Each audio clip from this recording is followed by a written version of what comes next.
You are listening to an update from Washington with the Congressman from Alabama's 1st Congressional District, Bradley Byrne. Now from our nation's capital, Congressman Byrne.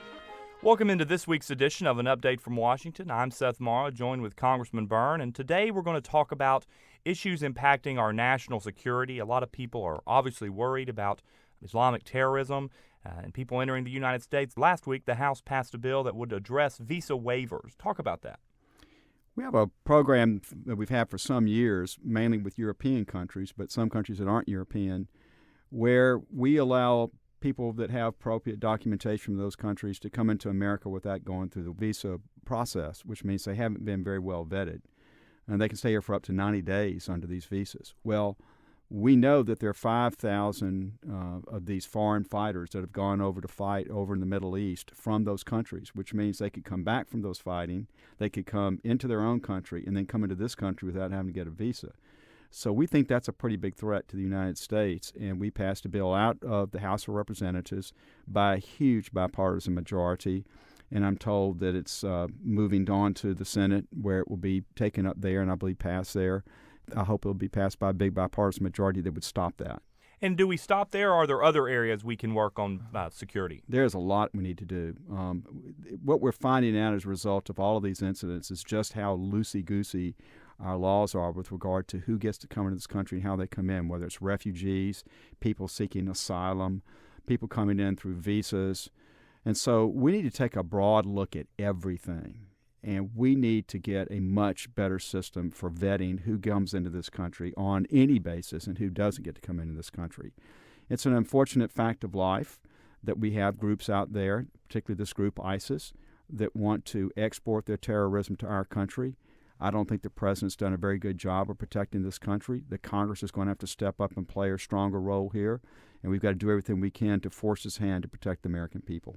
Something that I don't think gets talked about as much when talking about all these different immigration programs is actual border security. How high of a priority is that? It's huge. I mean, we do all these things to try to keep people from coming into this country through a legal program like the visa waiver program or the fiance visa program that was involved with this couple in San Bernardino. But all that's for naught if we just let anybody who they want come across our border, whether it's our Canadian border or our border with Mexico. So I think it's extremely important for the security of the United States that we get much stronger border security measures in place. And you've talked before about the need to defeat ISIS abroad before they come here to the United States. And this past week, you co-sponsored an authorization for use of military force. What's that do? Well, we had an authorization for the use of force when we invaded Afghanistan and a separate one when we invaded Iraq. We've not done one for this effort in Syria. And by the way, the effort in Iraq is very different from the one that we started out on 12 years ago. So I think it's extremely important that we authorize military efforts in Syria and Iraq against ISIS. And I think we need to do that for three reasons. Number one, I think it's required by the law. Number two, it sends an important message to our troops. And number three, it sends a very important message to our friends and our enemies that we are all in this and we are going to support whatever it takes to defeat these people over there. And obviously, it's so important to defeat them over there because they would bring the fight here. That, and what they do is they use their victories over there as propaganda tools to try to draw more people into their organization, including people like these lone wolves that we had in San Bernardino. So it's important toward the global effort that we defeat them in the Middle East. And by defeat, I don't mean contain. I mean defeat, destroy, and take them out altogether. So the president has not been very good about saying that. I think we need to say that. We need to be very clear about what we're going to do and how we're going to do it. And if someone has ideas or concerns that they want to share with you about our national security, how can they do that? Please go to our website, burn.house.gov, and tell us what you think. We're going to make sure we get that to the appropriate place. You have been listening to an update from Washington with Congressman Bradley Byrne.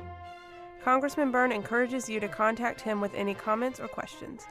You can email him online at burn.house.gov or find him on Facebook under U.S. Representative Bradley Byrne.